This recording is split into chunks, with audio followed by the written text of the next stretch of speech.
सोच कर देखिए, आप एक आलीशान ट्रेन में हैं, सफर का मजा ले रहे हैं और आगे आता है एक टनल। अंदर घुसने के बाद वो ट्रेन अपने 106 मुसाफिरों के साथ हमेशा के लिए गायब हो जाती है। ना कोई क्रैश हुआ, ना कोई सबूत मिला। तो आखिर वो पूरी ट्रेन कहाँ चली गई? क्या वो टाइम ट्रेवल करके पैरेलल यूनिवर्स में चली गई?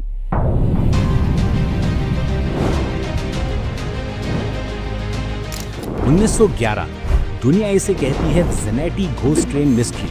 आज इस वीडियो में हम इस रहस्य को डीपली एनालाइज करेंगे और जो अनटोल्ड ट्रुथ इसके पीछे छुपे हैं वो आपकी सोच को हिलाकर रख देगा। कहानी शुरू होती है 1911 में, इटली में। ज़ेनेटी रेलवे कंपनी ने अपनी सबसे मॉडर्न और लग्जूरियस ट्रेन लॉन्च की। ये रोम से मिलान का इनॉग्रल सफर था, first class free ride. Train में थे 104 खुशहाल पैसेंजर्स और 6 क्रू मेंबर्स। सफर आराम से चल रहा था, हर कोई एक्साइटेड था।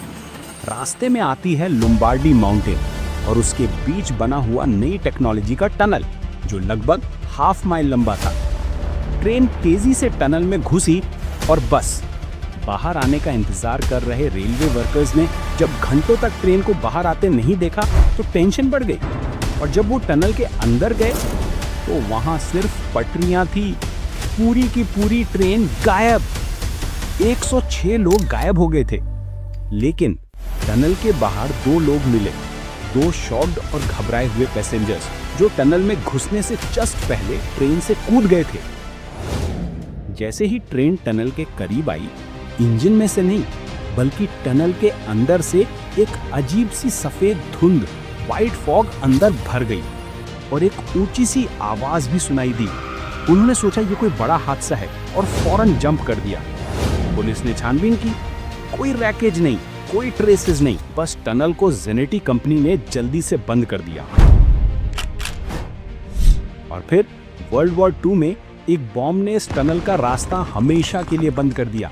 कहानी यहाँ खत्म नहीं हुई, असल ट्विस्ट तो अब आता है। मैक्सिको सिटी 1940s में मैक्सिको सिटी के एक मेंटल हॉस्पिटल में 104 अजनबी लोग एडमिट हुए। वो सब इटालियन थे और वो एक ही बात बार बार बोल रहे थे, हम ट्रेन से आए हैं, रोम से। सोचो, रोम और मैक्सिको के बीच ट्रेन 1940s में भी इम्पॉसिबल था। और रिकॉर्ड्स तो ये कहते हैं कि ये लोग 1840s में यानी 70 साल पहले मैक्सिको में देखे गए थे। एक्सपर्ट्स की रिपोर्ट्स के हिसाब से ये टाइम स्पेस कंटिन्यूटी का ब्रेक था। ट्रेन टनल में गायब नहीं हुई, वो टाइम के वॉर्टेक्स में फंसकर किसी और जमाने में चली गई थी। मैक्सिको के बाद ज़ेनेटी ट्रेन बाकी दुनिया में भी दिखने लगी और सबसे ज्यादा मिस्ट्री बढ़ी रशिया और यूक्रेन में। 1990s में यूक्रेन के कई रेलवे क्रॉसिंग वर्कर्स ने 3 कोचेस वाली भूतिया ट्रेन को बिल्कुल साइलेंट स्पीड में क्रॉस करते हुए देखा। कर्टन्स बंद थे और ड्राइवर की सीट खाली थी। लोग इसे घोस्ट ट्रेन कहने लगे। एक रशियन पैरानॉर्मल इन्वेस्टिगेटर वेसाइल पेट्रोविच इस ट्रेन के पीछे पड़ गया। उसकी जिद थी कि वो सच जानेगा। और फिर एक दिन लोगों ने देखा कि पेट्रोविच ने ट्रेन को एम्बुश किया और उस पर चढ़ गया और उसके बाद पेट्रोविच भी गायब हो गया। हमने भूत की कहानी सुन ली, टाइम ट्रैवल की कहानी सुन ली, लेकिन डाकराज की वीडियोस में हम सिर्फ कहानी नहीं सच्चाई बताते हैं। इतना बड़ा हादसा, 106 लोग गायब, ये तो टाइटैनिक से भी बड़ी न्यूज़ होनी चाहिए थी। लेकिन जब इन्वेस्टिगेटर्स ने 1911 के पुराने न्यूज़पेपर्स छान मारे तो सरप्राइज, किसी भी रिलायबल इटालियन या इंटरनेशनल न्यूज़ चैनल में इसका जिक्र तक नहीं था। ज़ेनेटी नाम की कोई ऑफिशियल रेलवे कंपनी कभी थी नहीं और 1911 में रोम और मिलान के बीच वो टनल भी नहीं था। द अनटोल्ड ट्रुथ ये है कि ये ट्रेन कभी गायब हुई ही नहीं थी। तो ये पूरी कहानी आई कहाँ से? सारी रिसर्च का नतीजा यानी रिजल्ट ये निकला कि ज़ेनेटी ट्रेन की कहानी असल में एक यूक्रेनियन फिक्शन राइटर निकोलाई चरकाशिन की लिखी हुई नॉवल थी।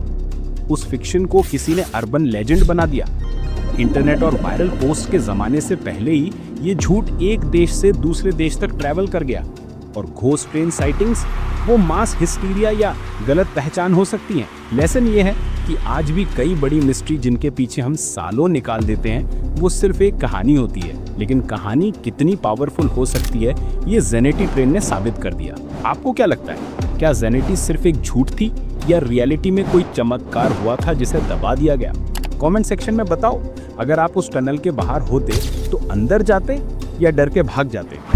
ऐसे ही माइंड ब्लोइंग कहानियां, अनटोल्ड मिस्ट्रीज और डार्क राज की वीडियोस के लिए सब्सक्राइब बटन को फौरन दबा दो। अगली वीडियो में मिलेंगे, तब तक के लिए सलामत रहो, अलर्ट रहो।